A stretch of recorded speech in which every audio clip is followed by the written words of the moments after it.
Bonjour, dear friends. Bonsoir. Welcome to JCB Live. We're going to travel today from the UK to where she was born in Spain, to Bordeaux, France, and Burgundy, and of course, Napa Valley. Dear friends, we're going to be meeting a very talented lady that was born in the egg, as all of us, and meant to do what she's doing. And you will see she's a true talent. Master of wine, the director of one of the most flourishing, successful wine company in the world. She's gorgeous. She has red hair. It's going to look beautiful within the contrast of the feather. And she knows wine better than me. And she's my goddaughter.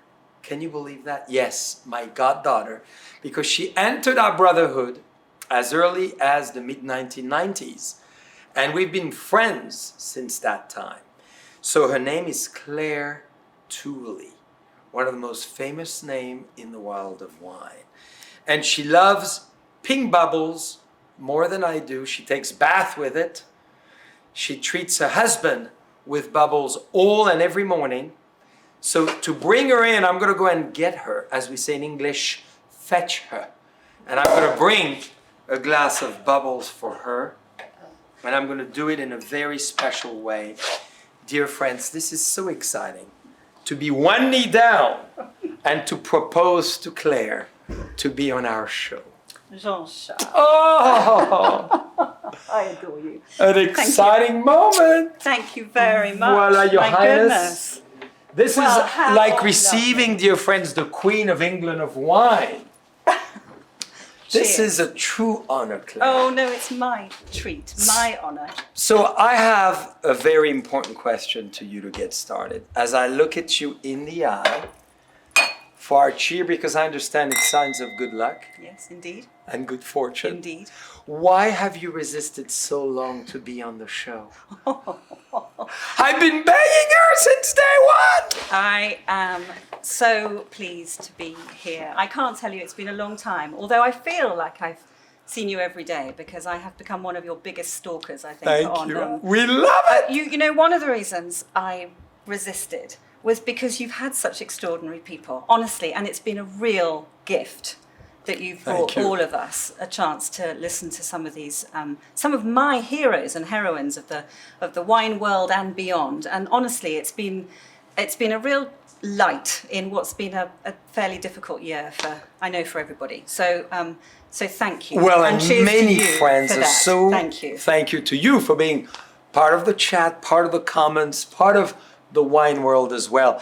Dear friends, as I said, a very unique moment today. I'm having shivers. I'm having goosebumps. I'm probably looking like a little chicken, because we've been friends for so many years, and I've had the opportunity to follow the amazing career of Claire. So how does it get to be such a powerful woman in the wine world? Oh my goodness. Powerful. Now there's a word. Because there's a lot of power in your palate, a lot of power in your talent, a lot of power in your personality, a lot of power in what you do for so many people in the United States and around the world. Well, you know, I'm not sure I've ever thought of that like that, but I know it's a privilege. That much I do know. And I've been doing it a very long time, Jean-Charles. So I started a long time ago in the wine trade, and I've been fortunate to kind of keep going and be where I am now, with hopefully a lot more still to do and a long way to go. So I'm not sure about that. We were just born. Well, I'm I'm gonna be more specific than in my question. You started with John Armitt's wine. I did. Yes. In the UK. So yes. Give our friends, many who are watching are from the UK, and of course, explain this amazing evolution of how you've taken your life in the wine world, which is so commanding and so inspirational for so many. They would want to do the same. And they should. You know, if you have any opportunity to get into the wine trade, do it. It's an extraordinary business, as you well know. But I fell into it. I was very, very lucky looking back. I walked into a a sort of haven of hospitality in London. It was in Notting Hill. This is in the 90s. So this is the era of Hugh Grant, and and Notting Hill was happening. And John and Susie de Paolis and Amanda Skinner were running John's merchant business that was humming with glorious people who were very interested in wine, obviously. But John was also the co-owner and founder of the Groucho Club in Soho. So all the dinners and the events were held at the Groucho Club, and there was again this sort of air of magic about it. And I was just very fortunate that they needed a French speaker who could type. That was how I got the job. I doubt that was the only requirement. Well, that was about it. But then they were just really generous with me in that they welcomed me into this world. John had impeccable taste in wine. He had in his portfolio some of the icons of the world. So I met Anne-Claude Leflèvre and Patrick Bise and the Marquis d'Angeville and Christian Morex, of course, at the time in Bordeaux only, actually, and then Paul Pontellier, Chateau Margaux, and all these people who, of course, I look back now and realise that I was starstruck, but I had no idea how impressionable and how impressive that experience would be.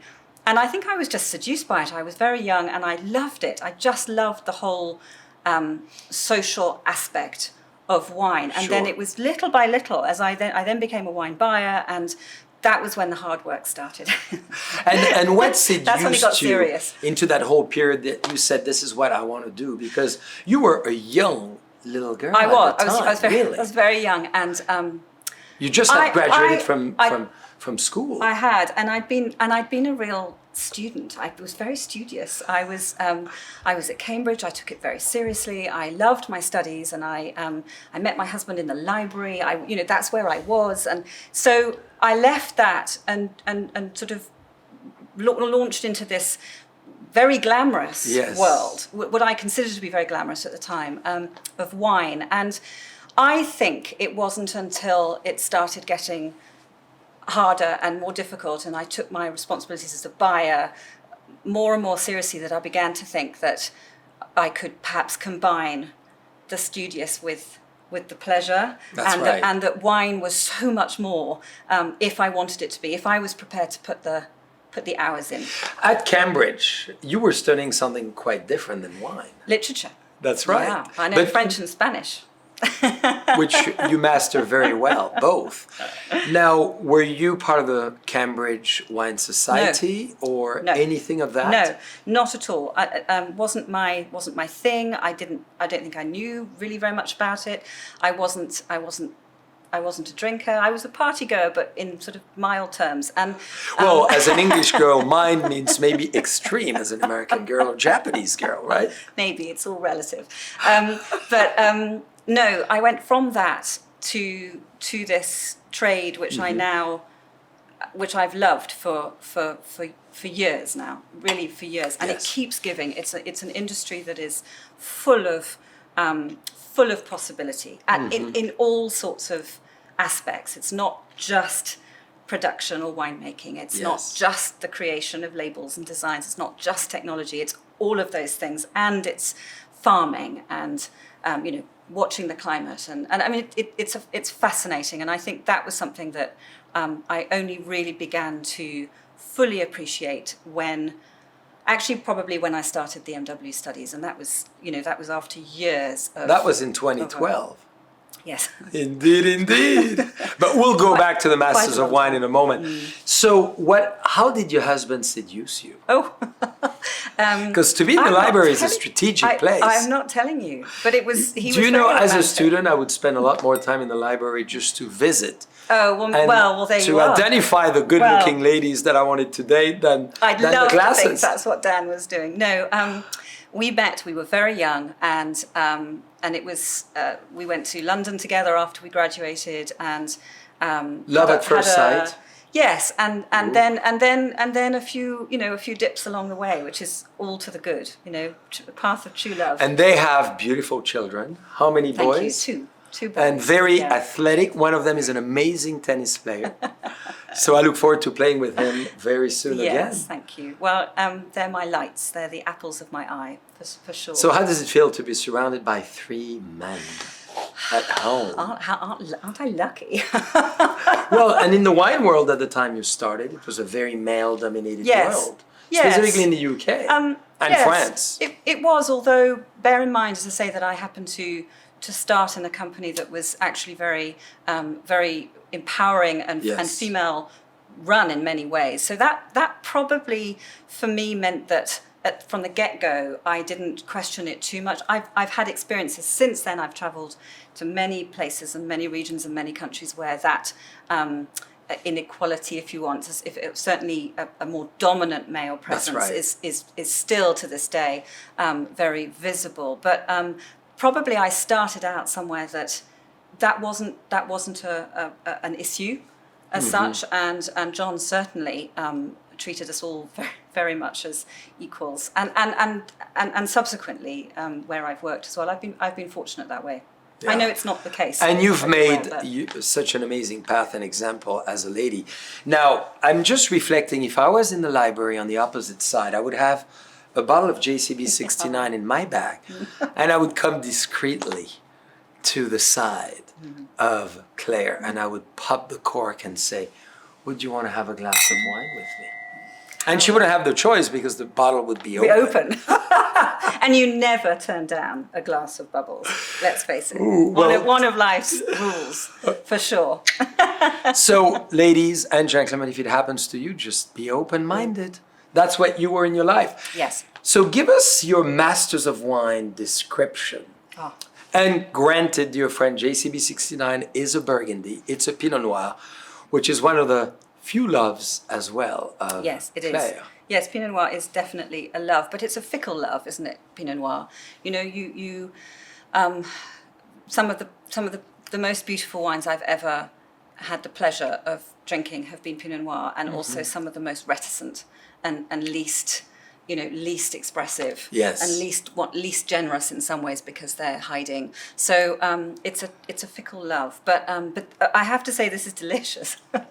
Did you want something a little bit more masterful and learned? I want Clare to speak. I want your heart, your emotion, your charm, your sense of seduction to tell me why this would be a wine we should have on a date. Because we are on a date.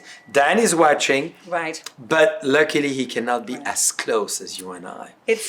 She has a lovely perfume, Dan, on. Very seductive. And luckily she'll be with me for a few hours. You promised me you wouldn't make me blush. So this is... That's why I gave you blush. There we go, exactly. Yeah, no, thank you. This really is a lovely wine. Thank you. Because it's so fresh. And bubbles should be, especially pink bubbles. But I think with rosé, sparkling champagnes, all bubble content should, with a rosé, you should have that hit of fruit immediately, because that's what the bubbles are doing. They're bringing up the aromas and the flavors with every movement, and that's what should hit you first, and that's what does hit you first with this wine, both on the nose and on the palate. And that's what makes it it's a really joyful wine, isn't it? Thank you. Yes. Clare, you're a huge inspiration, not only to men, I'm one of them, and I know many who adore you and who are so excited of your enormous success in wine, but as well to women. So I'd love for you to reassure ladies in general about the incredible senses, because do you actually believe, I've tasted wine with you for 25 years. Yes, you have. It's been an amazing journey, a friendship on both sides of the world, 3 sides of the world, from the UK to France, France to the US. You have an insane talent for wine. You have a true predestination for wine. But tell us why women in general are very good in wine tastings.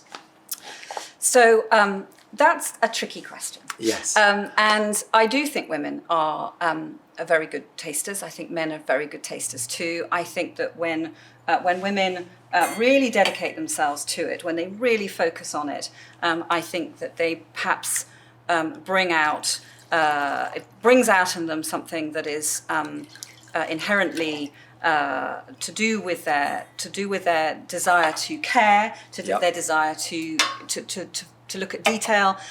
I'm not sure though that is particularly female oriented. I just think that it is something that a lot of women do well when they focus, when you have an opportunity to focus, and we're all sort of torn in lots of different directions, I think, and it's something that I've definitely felt over the years, that I've been fortunate to work and to have a job and a career, if you like, in the wine industry, and at the same time have my children, have my marriage, have our opportunity to travel and be in different countries. And I think that that focus is something, if you're given time to focus, then I think women do that very, very well. But they're not always given the time. But how did you succeed, in fact, on that note? I know your children, I know your husband, who I really love. And how did you actually succeed to manage such a balanced life with such success? What's your key? With his help, there's no question. I had his support. I've always had the children's love. Yes.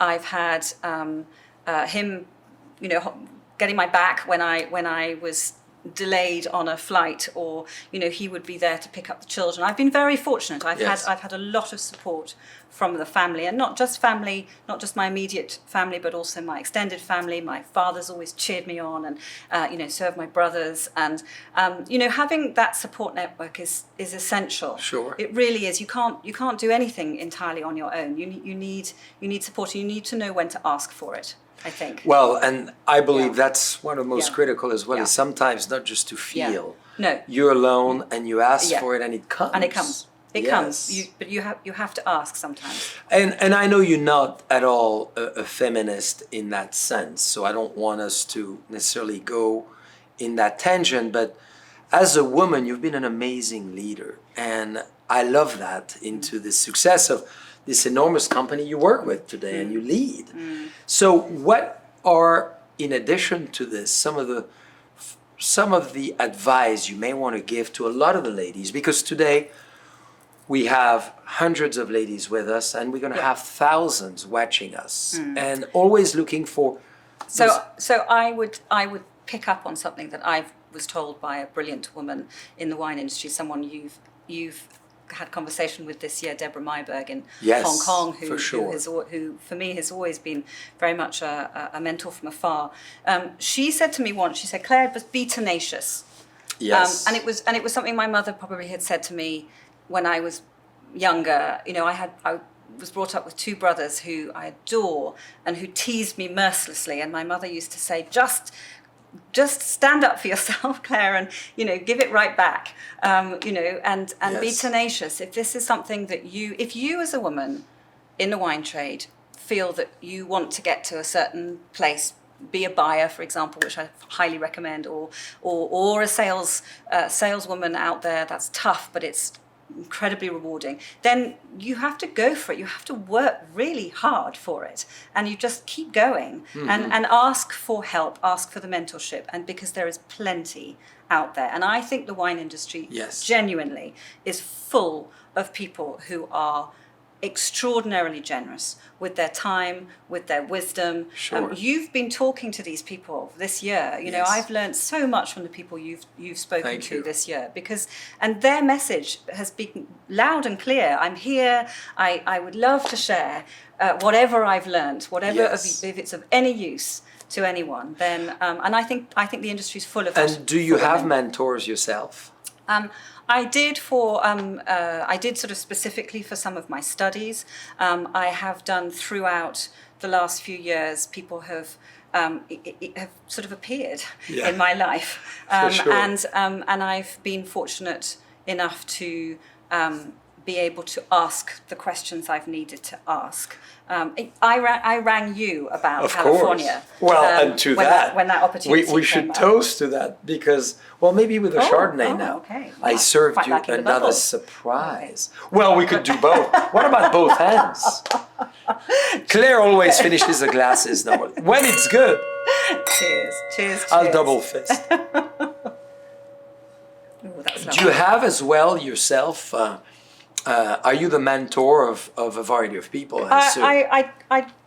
I like to think. I'd like to think that people who know me and people who work with me or have worked with me, I'd like to think that they know that I will always answer, Yes. and that I'm there. Only because people have always been there for me. So, and to your point about leadership, I think the great leaders are those who listen. You know. Mm-hmm. They're not the ones necessarily who do the oration and, you know, who stand there on the platform. They're the ones who are the first to listen and perhaps step into other people's shoes and work out what it is that is really motivating them or will motivate them. But whether I'm there or not yet is another matter, and I hope I've got plenty of time. Well, on that note, who makes you who you are today, or what makes you who you are today? I've always wanted to ask Claire this question, but I never did. So now is the time. Lots of things. People who are people, especially this last year that has been, you know, so complicated on many levels, and whereas I've spent the last 25 years of my life on a plane, you know, traveling for my work, and I've not been on a plane for over a year, and I can't remember the last time that happened. So I used to be able to plug in and get energy and become, I hope, a better person, or certainly have you know, wider eyes from the people I met. Mm-hmm. So for not having had that this year, or not having the physical, has been demanding in a different way, and has meant that I've had to look perhaps elsewhere for that inspiration. And I think that, going back to my earlier point about the wine industry, I just think that you really don't have to go very far to find a really interesting person, you know, who may have come from a very different background and has you know, sort of come to wine, or may have been born into it and is now making their own way. Full of stories. Mm-hmm. There's always a story, and there's always an inspiration. And you are full of phenomenal stories. I mean, you've had a very international life, from being born in Spain to the UK to living in France full time, speaking impeccable French. Thanks to my parents, yes, absolutely. Well, and let's go there. And now, obviously, daring to move yourself and your whole family to the US to run this enormous business. It hasn't been a hardship. My boys are so happy in California. They were very happy in France. We were very. I still do. I think probably that's where my heart will always be. But it was thanks to my parents, who my father worked for the British Council, which meant that he was moved around every 4 or 5 years. So that was why. Born in Spain, and then we moved to France, and then we lived in Mexico and Poland and Belgium, and I went to boarding school in the UK for 7 long years. Would you recommend anyone going to boarding school? I think it's changed. I'd like to think that it's changed. Only girls' schools? But I was at an all-girls school. In the UK. Which explains a lot.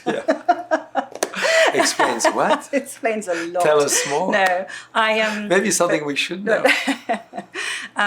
But I think that desire to the realization that home is wherever you and your loved ones are. I love wherever that. you make it, and so you should never be frightened of moving abroad and trying something and experiencing that. It's a real privilege in life to have that, and I wanted very much for my children to feel the same way as I did, or they won't necessarily feel the same way as I do, but I wanted them at least to experience what I'd experienced as a child, which was a bilingual background, a home within a home, of another country, but a beautiful language. French is such a beautiful language. Thank you. And I hope that was why we moved to Bordeaux at the time. It was for that reason. And then the move to California came as an opportunity. You know, again, I was fortunate. I was the right place at the right time. Well, and we're going to go back to this topic of what you're leading and what you're doing. What's your definition today of the American way of life? So, as an English lady who is totally bilingual with French, who was traveling in all those countries? I know it's a big question. Yes, I've now lived in California for nearly 7 years. Yes. And I would say that I am understanding California.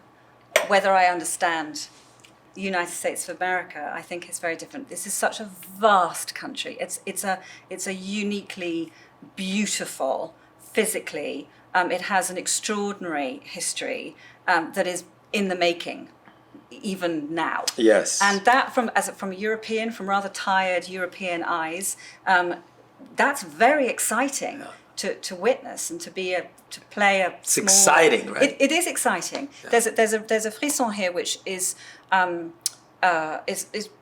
find harder to hold on to in Europe. Perhaps. I like the word. There is a frisson. Ooh, very good. Ooh, I have a frisson.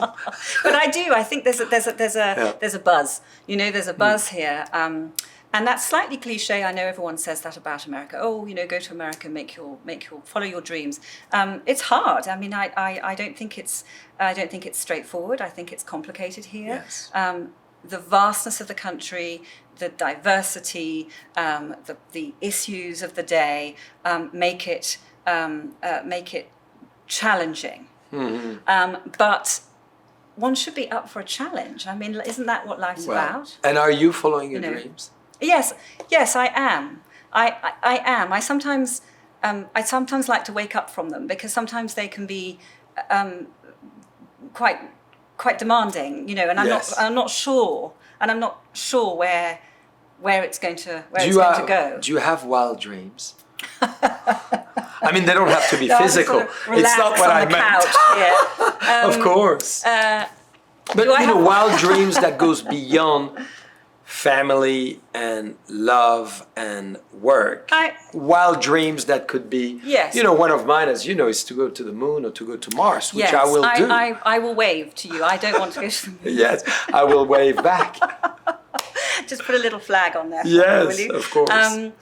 No, I don't think I have quite such wild expectations, but I'm a very hopeful person. I'm a very I believe in there being good things, and I believe in the glass being half full, never half empty. Great. And I think that even when the going gets really tough, and it does, if you're still going through it, then you're going to get to another place, and it's all going to be better, or at least it's going to be fine. And I think that you should always follow that difficult. If there's something that's worth achieving, it's going to be difficult, but it's so much better when it happens. So what happened, dear friends, and I asked this question for the obvious reason. In 2012, Claire had a dream, and we were together, and she said, I'm going to pursue the Master of Wine. Yes, I know. And I said, are you out of your freaking mind? Because she had already an 80-hour job, as she calls it, which was very stressing and very intense on a very fast-moving company, which is called Direct Wines. And we'll have her tell us a little more because there's a new name to it, too. And it started as such when we first met. And she just passed. So we need a toast with our 33 Chardonnay. Thank you. And why 33? Because this is the age of Christ when he went up. And he became that very spiritual force. He was 33 years old. I didn't know you'd named it for that. I mean, well, in one way, too, because you know why? I think, for me, this is the best Chardonnay I could ever help to make in the Russian River. It's lovely. Oh, Russian River Chardonnay. 75 cases what a made. Joy. And I thought, I'm 33. Not when I made this wine, but that would be the age of the ultimate accomplishment.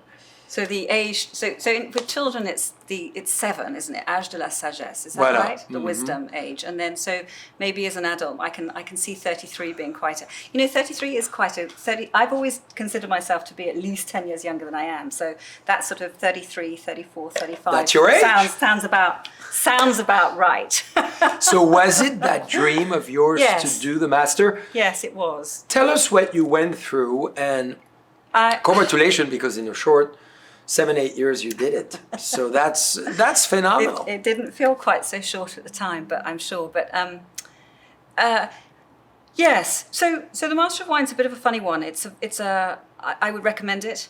Yes. Obviously, it's very important that we have more Masters of Wine in the world. It's very important for the wine industry. It's very important for the industry that I love, that we have people who want the sort of educational side, the instructional side, the learning, the sort of partaking of wisdom that's shared, that goes on through these programs. But I think the MW for me was a bit of a wake-up call because I felt possibly that I was moving away from what I really loved, which was the wine and the product and what was in the glass and why it was in the glass. I had moved slightly away from that, and I was buried in spreadsheets and buried in management and buried in people management and things that I enjoyed, but that were taking me away. And I thought maybe the MW would bring me back to that, and oh boy, did it bring me back.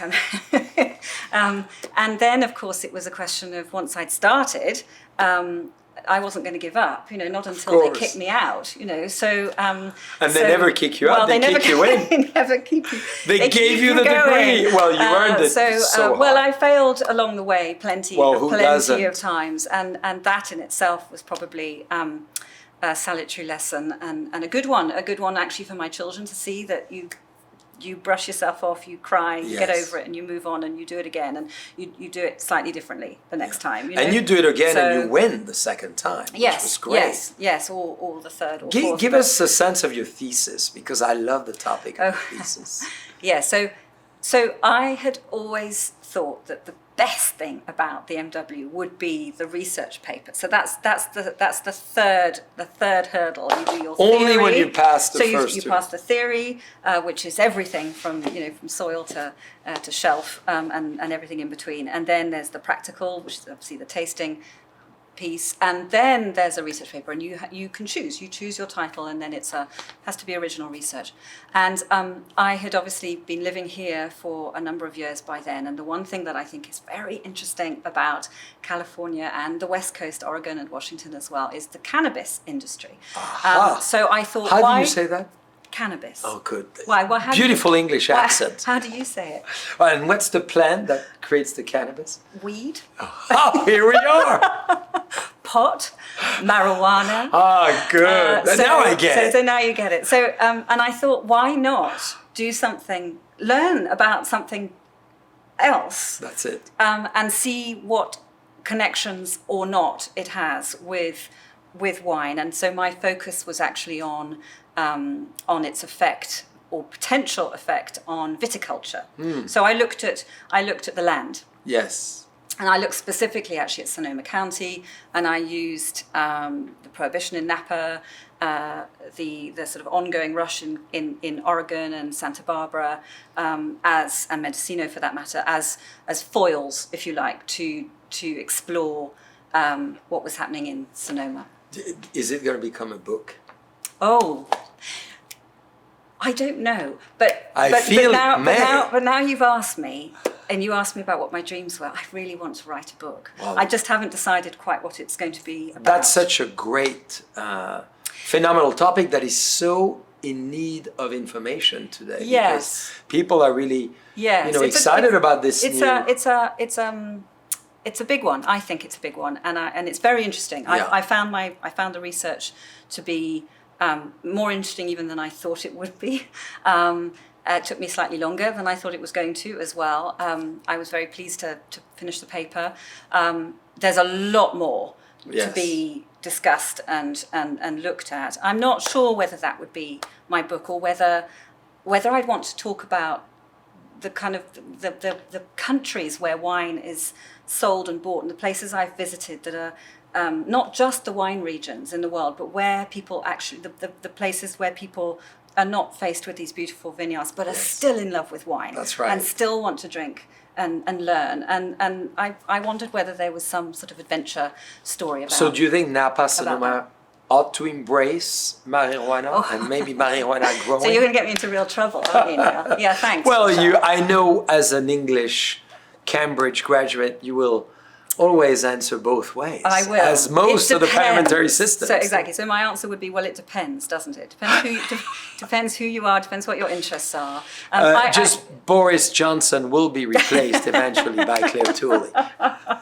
I wouldn't want his job. You wouldn't. No, you wouldn't. You couldn't pay me to be a prime minister or a president, for that matter. Awful job for anybody.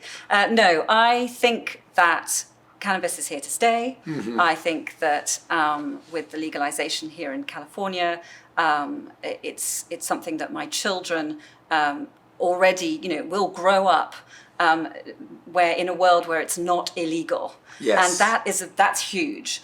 So their perception and the way they will be marketed to means that we should all be perhaps conscious of how it progresses. I think that there's money to be made, and I think anything where there is money to be made, then someone will try and make it. So when was your last time you tried it? Or your first time, sorry? At Cambridge? So Cambridge was so I'm old. So obviously at Cambridge it was illegal. So of course I didn't. Did you see your eyes? I just wanted your children to hear that, because at their age it's important to know that their mother is not. It's important to know just about that divine personality. She's done a few things. They know me very well. No, I think though that, as I say, living in California, cannabis, marijuana is here but has been, that was part of the point of my research, was that there is nothing new, yes, and there is nothing new about cannabis, marijuana plants being planted even alongside vineyards, even in between vineyard rows. This is all part of the West Coast culture. Do you think we should believe in that and doing it between the rows? My research would suggest, and I will send you a copy. No, I won't. I've been begging for it for months and months, and this moment on the JCB Live, maybe, thank God. But I think that the catalyst for me to receive it.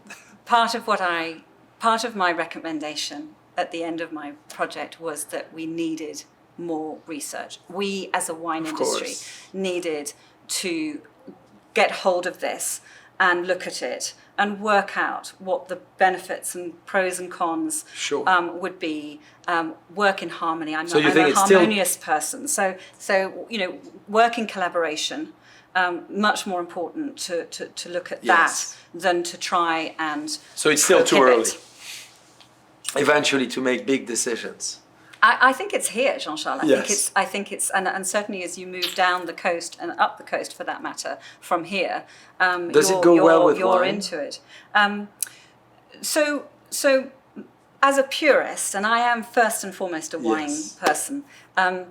As a purist, I think they are two very different natural products. So the mixing thing for me doesn't fit very comfortably. I see. But I do know that there is a big movement towards cooking with marijuana, just food pairings, and within food, just as we do with wine. And the other thing that's fascinating is that, of course, is this appellation system. So the idea of the best cannabis coming from California, just as the best wines come from. So there are so many mirror images that I think it would be in the best interests of the industry just to bear it in mind and to keep abreast of it. Well, I would say. I cannot wait. And I can't believe you've asked me about when that. the book is going to be published, dear friends. Would you accept to do a book signing at the JCB Wine Bar in Yountville? How lovely! We'll do it, and we'll put cannabis leaves instead of feathers, or we'll have feathers with cannabis leaves. I think what you do with wine is just perfect, and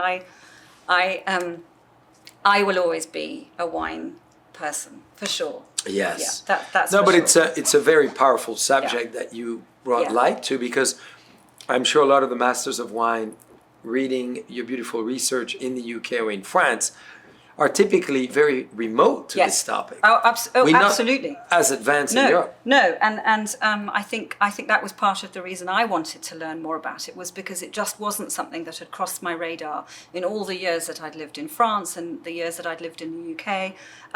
It just wasn't something that I knew about at that level, and yet the more I looked at it, the more I appreciated that. They need the same soil types. They need the same climate. They thrive in the same climate. They like altitude, just as we do with our vineyards. There's so much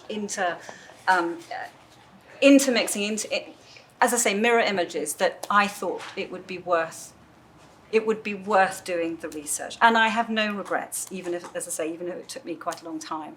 So the book will soon be out. Well, maybe. I don't know. I'd love to write a book, but I'm not. I haven't decided what I'm going to write about. I think this topic would be a big seller. Maybe. On that, could you describe this wine as a master of wine now? Okay. So no and show the world. Let's say you are doing your exam, and Claire tastes 80 to 100 wines a day, and we're going to go after this to how she lives her day, because it's an exciting day.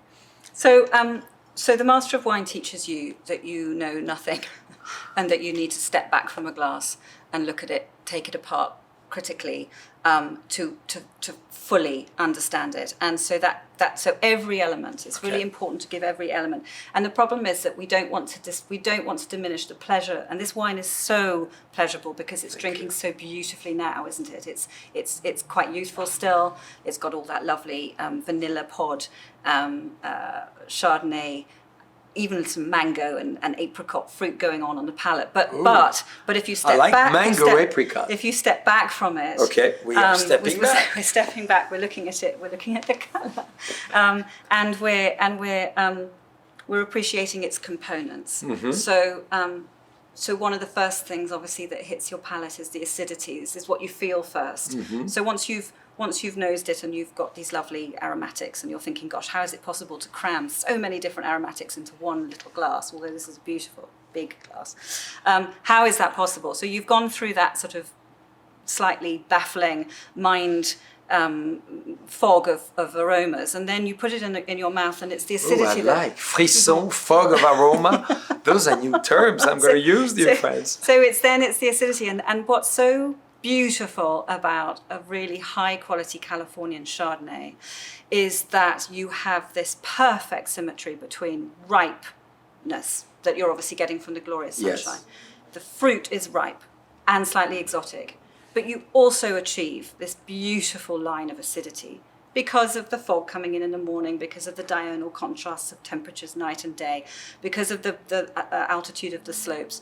Russian River has this beautiful cool stretch to it. It has the coastal Pacific influence, and so that acidity, and that wine gets you, doesn't it? It grips you straight away in the mouth. You're going to go, oh, that's lovely. I'm having a frisson looking at your eyes, then it's the capturing. flavours come. And I probably wasn't a master of wine description at all. I would this have failed. This was a beautiful description. But it's a really lovely wine, and it's worth taking a nanosecond longer on a really beautiful wine to give it a little bit more credit and allow yourself to enjoy it more. Well, thank you so much. Would you decant a white wine? Oh, sometimes because the colours can be so beautiful. That's it. We miss that. Mm-hmm. So colour. If I'm honest with you, no. I would say I can't remember the last time I decanted a white wine, but I do whenever I pour a really beautiful coloured white. When it really sort of resonates and shines and sort of shimmers, and you think, oh gosh, that would be beautiful in a big glass.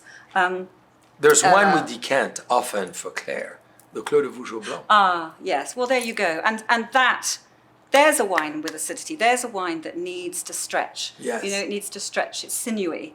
It's like a ballerina. So it needs to stretch out. It needs a space in which to do that, and it's confined in a bottle until you release it. And then you give it that oxygen and you give it that space, and it, oh my goodness, it just so delivers, over delivers as a result. All that nuance, all that special. What's special about wine is that it has a good wine just has so many things going on, and picking those out, even if you just pick one thing out, like a sort of magpie, and say that's what I love about that wine. That's it. But then if you're lucky and privileged enough to spend a bit more time on it, it can be so rewarding. So spending time on your wine. Yes, I think so. I really do. Yes. I really do. It depends on the occasion. I mean, and let it in your glass and taking another glass so you go back to it. Yes. I'm going to ask you to finish your glass, Claire, if it's not too much asking, because I'm going to serve you secret indulgence. Oh my goodness. Okay. Well, this is quite a lot to finish, so I might just have a sip and. I'm so excited to have Claire try something, because, dear friends, what I'm going to do is I'm going to put it on Claire's body. No, you're not. Her husband is watching, Right. so I know he doesn't mind. Where does it go? I've asked him the authorization. So secret indulgence where does that go? is very cool. It could go at your Could ankle. go my ankle. Okay. But I'm going to suggest maybe your my wrist. exactly. Maybe my wrist. So, dear friends, we've produced this wine that is so powerful, that is all about the idea of resurrection, of the secret indulgence of life. So as you enjoy the wine, you wear it as well as a bracelet. Look at that, how lovely. Isn't it fun? Yes, that is really fun. So we're There going we to go. do this, up, you snap that. it, and Oh, then I that love becomes it. a very trendy. That is very trendy. Look at how groovy. Look at me. Look at This me. is very Austin Powers, isn't it? No, that's lovely. And you know, that's something you said that I feel very strongly about with wine. There are two pillars to wine. There's science and there's soul. And if you can find something, if you can find that magic in between, or go one way or the other, but either way, you need both. Because wine is made, you know, it's scientifically, we have technology, we have so much going into it that is woman and man made, you know, and the science behind wine is fascinating. The aromas, the nutrients, the soils, the minerals, so much that is science based. And then you have the soul. And having that soul part, the enjoyment, the seductive part of wine, the history, the people, the culture. If you can tap into that, you do that so well. Well, and you you describe it so well. You need both. You need I think. both.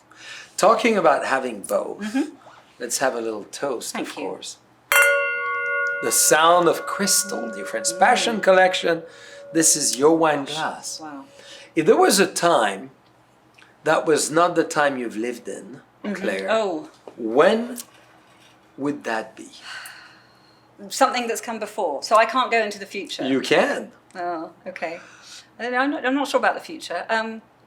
But you're hopeful about the future. But I'm very hopeful. So I probably would. I probably would go forward rather than back.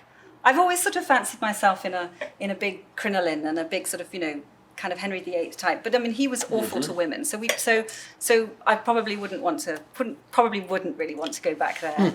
And then of course we have all the sort of beauty of Jane Austen and the dramas and that have been so beautifully brought to life in movies and films. But again, I'm not sure women had a great deal there. So another, maybe a completely different culture. I'd quite like to sort of go to a completely different culture and experience, a very different existence. Do I have to be a woman to go back? Well, I'm not sure I'd want to be a man either. You could even be a butterfly. A hummingbird. A hummingbird. Hummingbirds see colours that we don't. How amazing is that? That's right. Yeah. I love it. I will drink to that. A hummingbird. My little hummingbird, Claire. So, Claire, let's go a little bit on the business side, because you're running a massive business. I'd love for you to describe it as far as your typical day, because you run the business, you have the spreadsheets, and you have the wines, and you're really the orchestrator of it all. Maybe you mentioned the name of the business and what you do. Well, so I work for a wholesaler, an importer distributor called Lionstone, and I work on a wider scale with national wine clubs here in the US, and I buy the wine for those clubs, and those clubs include the Wall Street Journal Wine Club, Laithwaite's, TCM, NPR, National Geographic, and that's a big deal. I hope, dear friends, well, you they're hear wonderful, that because you're probably a member of many of those. And they're wonderful clubs, and I know I'm biased, obviously. Don't listen to me, but do try the wines, because the focus is on a large eclectic range of wines from all over the world. Interesting wines that have really been made by real people, and that we are trying to bring the discoveries. As a buyer, my job is to go out and look for things and explore and see if there's something that if I've missed, I need to go back and check and see whether there's something that we could share and bring to a wider audience. And by that I mean that it's never been a better time to be a wine lover. And actually living here on the West Coast. The variety in front of us, the diversity we have in terms of grape varieties, regions, styles, and we should be exploring that and really celebrating it. So that's the concept behind the clubs, is to celebrate that variety. And obviously not just domestic, but all around globally. The world. Absolutely, yeah. And champion these. So what's your typical day?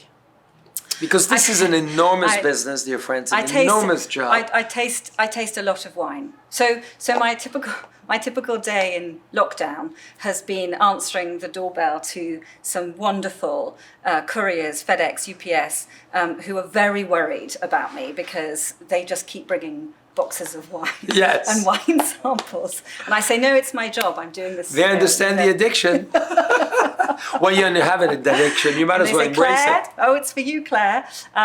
So that's been my typical lockdown. Obviously, normally, that's fairly atypical. Normally, I would be in my car, driving down the coast or on a plane flying up to Oregon or Washington State, and I would be visiting and tasting and meeting people and listening.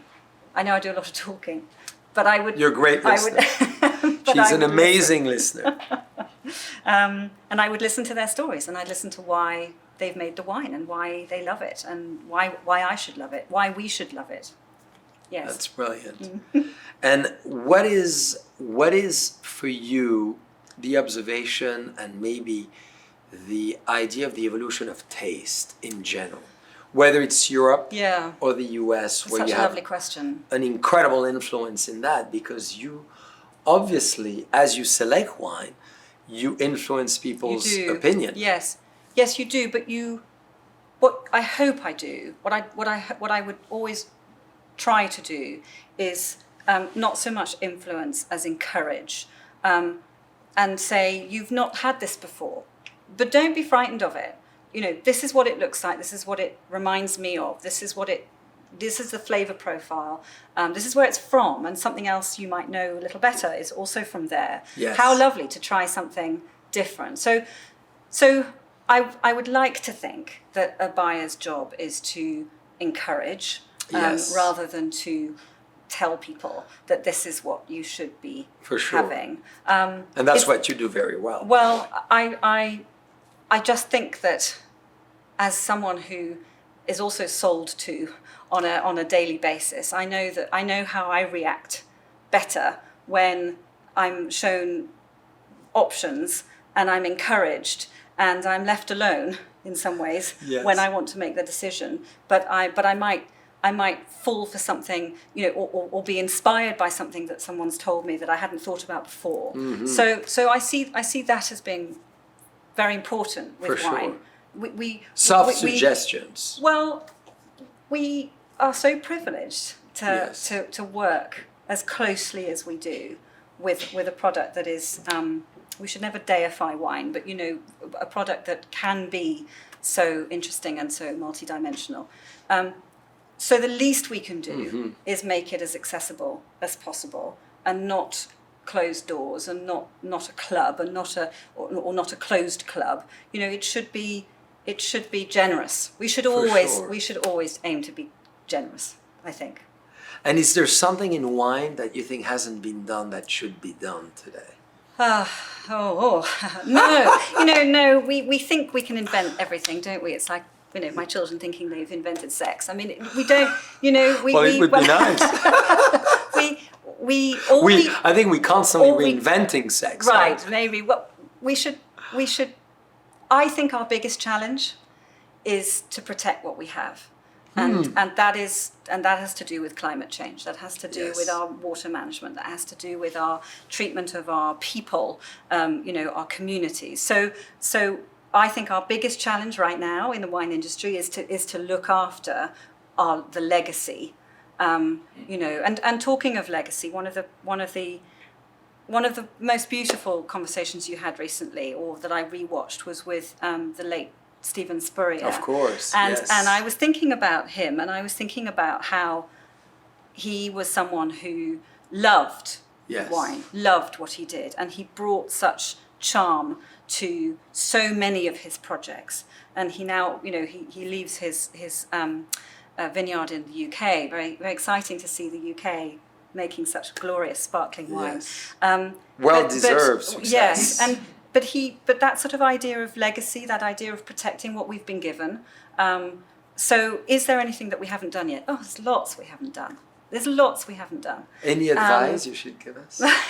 Besides marijuana plantation between rows of vines in Sonoma? No, you're the one with the ideas, Jean-Charles. You will come up with something. You don't need any help with that. Hey, how does it feel to have a bracelet as a lovely. label? I really like that, actually. Yeah, no, and it feels It looks good. very sexy. Thank you very much. Well, thank you. Can I feels keep it? Like, of course, it's all yours. Are you wanting it back? Never.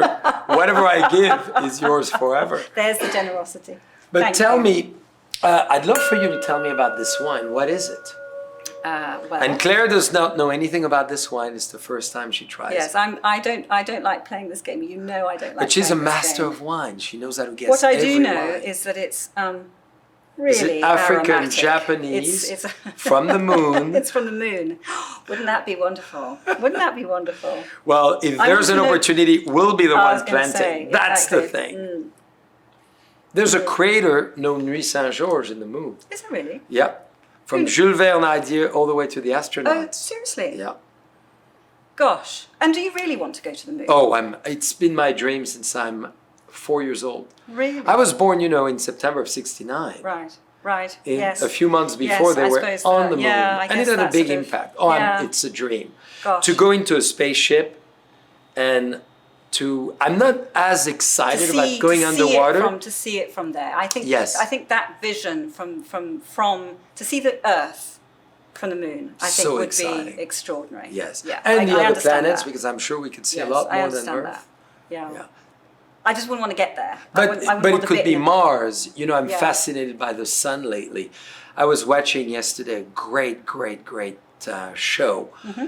What if the sun was not there? Oh. And disappearing. So what would happen to all our solar panels, to all the electricity, to the world in general? Right. But the sun, for me, which is 109 times bigger than the Earth, extraordinary, is my biggest attraction. Yeah. Yes. But it's hard to get close. One of the nicest things I think ever to do is to lie on a beach in up the Mendocino coast. There's a beautiful bay called Anchor Bay, and it's near Gualala, and it's about 3.5 hours from here.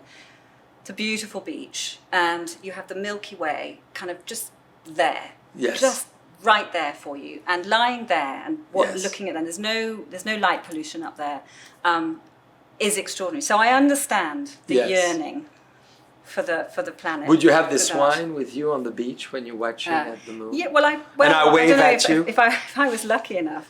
Please tell me what the wine is. So did you notice how talented Claire was? She escaped. In martial arts, we say she esquissed, meaning she left the primary question and kept moving around it without answering. She thought I would forget. Maybe I should have been a politician. It's still time. Never answer the question. Well, Minister of the Environment in the UK would be a great post for you. Or Minister of Culture. No, I want to stay here on my beach, I think. Yes. No, please tell me more about it. Well, this is an amazing red blend that we've elected to make Cabernet-based, Cabernet Franc, and obviously a little bit of Malbec and Merlot and Petit Verdot. This is Secret Indulgence. 2016. Okay. One of my ultimate favorite wines. It is a very indulgent wine. Yes. It is, isn't it? It's rich, it's powerful, it's smooth, it's like thick velvet. Yeah, really lovely. Are you talking about where we're going next? Well, This is where we're going to spend the night. it's beautiful, I have to say. And what vintage did you say? 2016. Oh gosh, okay. Yeah. So still very young, still but young. dear friends, this is the wine Yeah. to get, and you get a double bonus. Yes. Pleasure in your mouth and pleasure on your wrist. So this is what goes with it. Yeah, and you could make it bigger. So if Okay. you want it on your leg, Right. if you want it around your Right. knee, Right. around your neck. Yeah. If you have a small neck, you can do it. Yeah. I was gonna Or say you it's put got- two together. You get 2 bottles. Yeah, I like that. I think that's a great idea. To your point, where are we going Yes. in terms of packaging, ideas that make what's on your table or what's in your kitchen or what's with your friends even more tactile, even Yes. more desirable. That's it. You know, what I really, I know that we've started to see the labels where the people come out of it, with the holograms. Yeah. How wonderful to have Jean-Charles on your Well, it's on your coming table. out. It's the alchemy there of we go. dreams. There we go. You're waiting 6 weeks from now. Right. Maybe it should go with Right. your National Geographic Club. Right, there we go. Yeah. Well. Did I hear yes? the- We made a sale, dear When- friends. That was a pitch. when you go to the moon, that'll be the wine. Ooh, but no, I love I do think that the interactive, because fundamentally we're here to share. That's and it. And to put smiles on faces and to to explain the science but bring the soul along and and I think Explain the silence, science, not the silence, and bring the soul. Very powerful. On that note, Claire, thank you. as my last question for the day only, not for the night is young, as you heard, Claire has invited me to the Velvet Room. Right. Ooh. Indeed. Ooh. Apparently. Dan is not invited. It's okay, Dan. We all have our moments. And it's about sharing, as Claire said. So, as you look at our friends Yes. in the world, maybe the last question, with you're full of phenomenal ideas and inspiration, what would be the message you want to send to the world? Oh. And to your 350 Masters of Wine friends who are looking at you, to all the wine world, but to all our friends, which is very large. Yes. Be brilliant. Be tenacious. This whole idea of holding on to what it is that makes you happy and will make sure that happiness goes to others. And I think the wine world has an awful lot to give, not just the product, but the minds within it. That's it. And I think that's probably what I would entrust anyone to do is to open that bottle and share it and look to the future. Be hopeful. Be hopeful. I mean, that's what we really need, isn't it? Right now. And be tenacious. Be hopeful. Yeah. And continuing your dream. Yes. Writing a book. To the book. It's coming. You'll be invited, all of you, to the book signing. Claire, I really want to thank you for finally accepting. Thank you. I was harassing her just to let you know. And did you regret it? No. Wasn't it so much fun? How could I? You let me talk, though, a lot. Oh, I love it. So thank you very much. And thank you again for this whole of this last year. Genuinely, Thank you. I think your guests have been so inspirational at a time when we really needed them. So And, thank you very much. Well, for that. you're very kind, and I really believe we realize we need it all the time. Because Well, it's that's so true. great to listen tonight to Claire Tooley, who's been a friend, who is a friend, but an amazing inspiration and an aspiration for so many of us in the wine world and beyond, and all what she's doing, from having an amazing family to being a great leader to enjoying wines and to getting degrees in between she's doing. So Claire, thank you. Thank you very much. And to many Cheers, more cheers, great cheers. time. Many more. And to the next Cheers. 50 years. Oh yes, that would be lovely. We'll be Cheers. back in the egg.